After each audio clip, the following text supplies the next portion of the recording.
Welcome to the Big Time Thinking Podcast. This content is brought to you by taking thousands of arrows right in the back and doing something about it. Do not listen if you're emotionally fragile, sensitive to the white elephant in the room, or can't handle the next level. You can't handle the truth! Big Time Thinking doesn't have all the answers. It's just an attitude that keeps seeking the living fuck out of them. Cave dwellers will be fascinated by the shadows that Big Time Thinking will create. We are just here to lead you one step closer to outside of the cave. Quit winking at girls in the dark. Get them to sign on the line which is dotted. And get ready to scale your sales, your dealership, your business, your life, your family, and your friends with Big Time Thinking. Put that coffee down. Coffee's for closers only. Without further ado, here is the founder and CEO of Big Time Advertising, Terry McCauley. Oh, have I got your attention now? Buckle up. Reality starts right fucking now.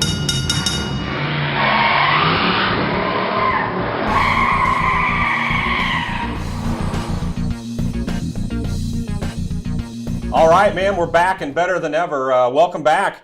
Monday morning for me. We'll be setting out these podcasts on Mondays too. I'm going to talk about the week. I've got some interesting insight into setting your week up. I'm going to share with you ways to keep your attitude right so that you start having better weeks, because I think attitude sets the table for so much that we do. So couldn't be more juiced to get going. Today's podcast is titled 2020, and we're going to talk about what 2020 means for me and how important my 2020 is every single day. But to start out, first I want to address a little bit about Mondays. You know, I'm going to share with you what I think makes me so much different than a lot of people out there, and I want you to think about where you fall when it comes to setting up your week. So we all joke about Sunday depression. I think Sunday depression is real. You know, that thing that kicks in between 3 p.m. on Sunday, somewhere between then and 6 p.m. when you realize, oh my gosh, my weekend's over and I got to go to work on Monday morning. I get that too, slightly on Sunday, but not a lot. But I do get it because I enjoy family time so much. But I will tell you, when Monday morning happens, when I wake up, I hate when I hear people say they hate Monday. I freaking love Mondays. And I love Mondays for a lot of reasons. But I'm going to share with you why. Number one, Monday's a fresh slate. If I was a piece of shit last week or didn't accomplish nothing, if I lost a client, if I got fired, if I got divorced, no matter how bad life got, on Monday morning, I got a fresh slate where I can go kick ass and turn my life around at any time I decide. That's what I love about a Monday. Monday is like my slate. I get a whole new outlook, a whole new opportunity to just go out and slay it. And that's how I want you to start thinking. Honestly, it's not an arrogant thought. It's just get your mind right. You know, ever since I was a little kid, I think everybody can relate to this, and I think it carries on into adulthood. Not just Mondays, get your mornings right. But how many of you can recall going to school in the morning? On your way to school as a little kid, whether you rode with your parents or a friend or something, but let's say you had an argument with your parent before you went into school, right? All this yelling and all these things to get ready. How good was your day when you get out of that car where you were having a fight? It was terrible, right? Right, exactly. It turns into being a piece of shit day, and it turns into a piece of shit day because your attitude was influenced by something negative first thing in the morning. So I was very perceptive of that as a young age. I hated it. I hated being at school with a heart that felt heavy because I wasn't able to leave with a morning where I told my mom and dad I love them and let's both have a great day. So I've always been very protective about my mornings. I don't know where, but I learned somewhere along the way that my attitude is going to set the table for the rest of the day. So I've become very protective about my mornings. As I was managing sales staffs in the car business, and then as I build my business today, I'm still very protective about my mornings. Okay, how protective am I? I actually, when I would hire a new salesperson in my Chrysler stores or any store that I manage, sales staffs, I had a set of like 10 non-negotiables, and these were rules that my salespeople and employees had to follow.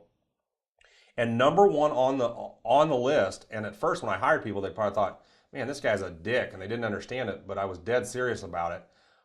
First thing in the morning, you couldn't come talk to me until we had been at work for a minimum of a half hour, right? I sat in my office, I said, don't come tell me good morning. I'm not being negative, but I'm gonna protect my morning because there's certain things I wanna do to set the table to get my day right, okay? And they learned to love it too. And I said, and here's the deal. I won't go out and bug you first 30 minutes in the morning. I won't page you to the office telling you need to get this paperwork right. I'm going to let you set your day up right too. Okay? I think so many times we all are always in a panic, right? We get to work, and we run to the manager's office. Hey man, I lost a deal over the weekend. Hey, I need this. I need your help. Can you help me with my time clock? Can you help? There's so many things we think we need done in the first 30 minutes, and we're all a panic, and all it does is put the entire organization under panic. It puts me under panic, and I don't want to start my days that way. I refuse to start with stress. The minute I walk in my agency, my employees could tell you, I holler out, let's good morning. I sometimes joke around and do the good morning Vietnam, right? Or whatever it is. I want to come in, I want to come to work whistling, right? And when you can't come to work whistling, it's time you should probably find another job. Come to work with an attitude, ready to kick ass. And it comes with this protecting your mornings, what I call a 20-20-20. Okay, so what is the 20-20-20? It's real simple. Every day before you start your job, you should spend 20 minutes spending some uninterrupted time on something motivational. You should spend 20 minutes on something about your industry or a skill in your industry. And you should spend 20 minutes on something about your actual business, the place where you physically work. Okay, so that's what a 20-20-20 is. And it's basically carving out an hour of my day every single morning where this gets uninterrupted so that I can become a powerhouse for no matter what hits me the rest of the day. Let's break this down for a little bit and talk about how you can even make this happen. Number one, if you're the employee or the manager who's showing up to a work shift that starts at 9 a.m. or 8 a.m. and you come rolling in at 7:59, or you show up at the buffer time that we hear about and you show up at 8:05 when your shift starts at 8, I'm telling you, you got to challenge yourself. That is a path to being a loser, okay? Not a person who's a loser. I'm talking about when it comes to succeeding in work, getting promoted and moving on, it's the beginning of being a loser. Anybody that's competed or played an instrument or done anything at a high level as an extracurricular activity, did you show up to your football game that started at 7 p.m.? Did you walk out on the field at 7 p.m. and just start competing? No. You stretched. You put your uniform on. You start getting the mind right so that when it's time to compete, you're ready to compete. All right? If you have to play an instrument for your band, you don't show up and just start blowing in your trombone at halftime 2 minutes before it happens. It physically doesn't work. So why are you allowing it to happen with your career? Okay, and that's another little advice I tell you. Quit calling your place of employment your job. Start talking about it as your career. That's a little small, big time thinking tip, right? If it's a job, it's not something you care about. You got to find something that you want to be your career. Now, I understand you won't be doing necessarily what you do every day for the rest of your life, but it is the beginning of your career, right? You're no longer in school. This is what you do for a living. It's your career, so take it serious. You have to show up. So, you know, that old cliche, the early bird gets the worm. I don't know if there's any worms to be had. I don't know, but I like the saying. It's been said a lot, so I get it. I'm going to show up first. So my first key to success, I always showed up first. I was the first to show up at a dealership, regardless of where you work. You know, and I don't care if you want to be promoted and you say, oh, I'm never considered for promotion. The people that get promoted show up, period. You never have to wonder where they're going to be, right? I always use the old analogy. If you're getting ready, if you're going to go on an all-inclusive vacation to Cancun and your flight leaves at 6 a.m., God forbid, right? Early 6 a.m. flight, I guarantee you there's no chance you would show up at 6:05, right? Because that vacation's that important to you. So then I want to ask you, why is your job not that important to you, right? Get your ass to work. There's no excuse. It should be that important. If you know, I once had when I was running a dealership, I lived an hour away on the other side of Missouri over in Illinois. There was construction. I timed it. I left 2 hours ahead of time. People say, why? Because I was planning for the unforeseen. Got to plan for it. So, all right, let's talk about that. Now I get to work, and let's dive in a little bit more to the 20-20-20. 20 minutes on something motivational. It's just what it sounds, guys. In this day and age, it's easier than when I first started with the internet and your phone. If you don't have a desk job, use your phone. If you do have a desk job, use your computer. You should be there early enough to spend 20 minutes finding something motivational, right? It can be anything. If you're a sports guru, it can be a backstory on Jim Abbott, who pitched a no-hitter for the New York Yankees with one arm, right? That's pretty high-level motivational type stuff. It can be something more recent, right? It can be some kid who was handicapped and ran in for a touchdown because his team let him. It can be something more motivational about something a parent did. There are so many motivational stories out there, and I love this. This is my smart ass answer. Everybody, well, how do I find something motivational? Guys, this day and age, Google it. If you can't, just Google motivational thoughts for the day and find yourself an article. Dive into it. Make notes on it. Print it out. Think about it. How does it impact your life? And what is it, that little motivational thing you just read? What can you apply to your own life that will make you better and get your mind right? Okay? When I have my kids here and they always want to complain about how hard their first world life is, we call these first world problems. They don't do it with me anymore because they know the minute they do it. A favorite YouTube video that I use for him, and I can't think of his name, but I will tell you he was born without arms. So imagine as hard as life from the word jump when he's born without arms. And this video was done by ESPN, and it was just a fantastic video. I'll actually post it to our Facebook page, this YouTube video. When you want to think your life's hard, watch this video. All right, this guy didn't make any excuses. And guess what? His career, he ended up being a major component of DuPont Racing. Worked with Jeff Gordon, all these guys on NASCAR. He can drive his own vehicle. This guy was an ass kicker, and it started with great parents. But you think he spent time in the motivational space? Give yourself time every day. You got to spend 20 minutes doing something motivational. Okay, it can be a quote. I'm a big quote guy. I love favorite quotes. Get the mind right. Okay, then you got to spend 20 minutes on something about your industry or a skill in your industry. Okay, so what's the difference between an amateur and a pro? A pro just spends more time over the years and hours of learning about their craft. They say if you've spent 6 years in one industry and you truly got after and worked hard, you have your PhD in that business, right? So it's the same as a doctorate. You can go learn it in a textbook, or you can experience it and learn it at the same time. Okay, I love education. It's important, but I will tell you, it doesn't prepare you for the real world. There's no class that you can take at a university that just basically says how to kick ass and have a great attitude. Now that would be a great semester class. I think you could learn a lot there. But you've got to study something about your industry. So Google it. For me, and now I run an ad agency. I'm Googling advertising articles. I'm looking at things that are changing. Digital marketing. Did Google change anything over the weekend? What's happening out there? Who's kicking ass in the advertising space? For you in the car business, Google it. Who's the number one? Do you even know who the number one car volume dealer is in the United States this month? Right? Do you know who does the most gross this month? Do you know who the top salesperson in the country is? Do you know what is the number one selling sedan in your industry? Do you know what is the number one selling quad cab two-wheel drive in your industry? Do you know what is the number one selling hybrid in your industry? Okay? Know your industry. People that are experts know it, and they do it because they love it. Okay? And I realize it's hard to carve out time all the time to do these things. That's why you got to have a 20-20-20. So the second 20, and you can do these in any order, it doesn't really matter, but you got to spend 20 minutes learning something about your industry or a skill in your industry. Study your industry like a pro. Go after it. Dig in. Okay? It's the only way you're ever going to get ahead, and I'm telling you guys, this stuff works. The last part of a 20-20-20 for me that is important is you then spend 20 minutes on something about your physical business. Managers, if you're a manager, that's the time to run your morning reports. See what your average sold units is for your sales guys. Find out who's taking the most phone ups. Listen to phone calls that are recorded on your business so that you can use them for future training purposes. Go through your customer relation management software, your CRM product. Find out what notes are being made, what notes aren't being made. Spend time on your business. Managers, high-level managers, look at your P&Ls. Go through and see if you've got expenses that should be handled. But you see what I'm saying? You're doing all of this in the morning before anyone interrupts your day. Because here's what happens to me, I will tell you. If I come in here and I get halfway through some of this stuff and someone hits me between the eyes with an emergency, my day's shot. It turns to shit. It's so hard to get it back on track. You got to start it in the morning.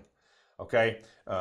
20 minutes about your business. So what else are you going to know about your business? Well, it's unlimited. And you may find one day, here's what I love about the rule. Yeah, it's the 20-20-20. One day you might find something so motivational that it applies to all three categories and you spend more time on it. Great, no problem. Managers, when you're setting meetings, this is where you're going to find great informational topics to bring to your staff and share it with them, get their feedback. How did it hit you? What did it make you think about? These are huge. Managers then also in your one-on-ones, you're going to hear me say these all the time. And how often should a one-on-one happen with your staff? A daily one-on-one, that's 101. Daily one-on-one, how often should they happen? Daily. I can't tell you how many managers aren't meeting with their people every single day. How can you build a relationship, and how can you team and talk about things that are relevant at the moment when your people need it, okay? So by me setting my day with these 20-20-20, again, 20 minutes on something motivational, 20 minutes on something about our industry, right, or a skill in our industry, and 20 minutes on something about our physical business, right? I challenge you, learn something about your business you didn't know. Do you know what year your business started? Do you know what your average revenue is pacing to be for the whole year? Do you know what your record revenue is for your business for the year? Do you know what a record sales month is for that dealership? What's the most gross that dealership's ever had? Who's the highest selling salesperson of all time? What's your biggest service department record month? Do you know your average per RO, right? On and on and on in your numbers. Finance. Does your finance department, what's their average per copy on the back end? What's the biggest, highest percentage of penetration on warranties, tire and wheel, gap you've ever had?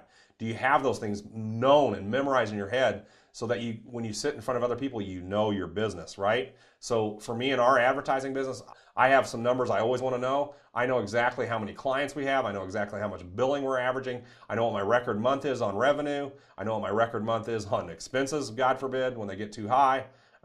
These are the things I spend and I do in the morning, and I'm religious. Sometimes people think I'm being rude. Oh, he doesn't visit. Nope, I shut that door, and when that door is closed, this is my time. Because how are you going to get your time back if you're working off other people's inbox and you're never working on your own? It starts in the morning, okay? And then I want to address, I'm sure some of you are going, man, I'm not a morning person. This won't work. Okay, I didn't say it doesn't have to happen in the morning. I'm just telling you I think it's the easiest time to do it, and I think it's the best time to get your day going. I realize some people are what we call larks, not owls. I'm a lark. I'm not an owl. And there are people who are owls, and there are people who are not larks. So a lark is that bird that gets up early in the morning. But if you start reading, guys, and you should be reading for success, but you will learn that successful people, one of the traits they have in common is they're up before everybody else, right? Because they can start getting their day on track quickly. So you're going to have to train your body. If you're used to being an owl, you got to figure out ways to train that. I do think it's something you can change, right? I think I'm a lark because I remember my dad as a little kid made us get up. He would never let us sleep in past 8 a.m., period. He wouldn't. And I think that set the tone. In fact, I know it did, right? If there's parents out there allowing your kids to sleep till 12 noon, you need to ask yourself why. And that's a whole nother podcast maybe one day. But let's say we're all already raised. We've got these habits. I like to sleep in. Challenge yourself, because that's how you're going to show up first to work, right? That's how you're going to get yourself going, and you got to find a way. In fact, here's how I know my whole life. This is a little funny side story for you to learn a little more about me. As a little kid, when I would spend the night at friends' houses, I have a friend named Ryan Barrett. I'll never forget. I swear he was the longest sleeper of anybody's house I ever spent the night at. And most homes I went to spend the night at, the whole family slept in longer than what I was known. I mean, I'm probably a little 7, 8, 9-year-old, right? I'm up at 6 a.m. in their house. And I would lay in bed what felt like for hours going, Jesus Christ, when is this family going to wake up, right? And I couldn't take it, so I would actually real quietly get out of my bed, because back then, remember the single beds that just squeaked to high heaven, and I'd walk and I'd tiptoe through their house. They'd probably think, who is this little kid in our house? I would literally go to their pantry and slowly open the doors or open up the refrigerator, and I'd find myself a little breakfast, and then I'd clean up the whole little spot. Imagine this little 9-year-old doing this, and then put it back up, and then I'd lay back in bed and wait till the family got up, and then when they had breakfast, I'd be like, yeah, I'm ready for breakfast. Now that could be why I ended up overweight as an adult with those type habits. But guys, you've got to think about it for yourself. How are you setting your day up, right?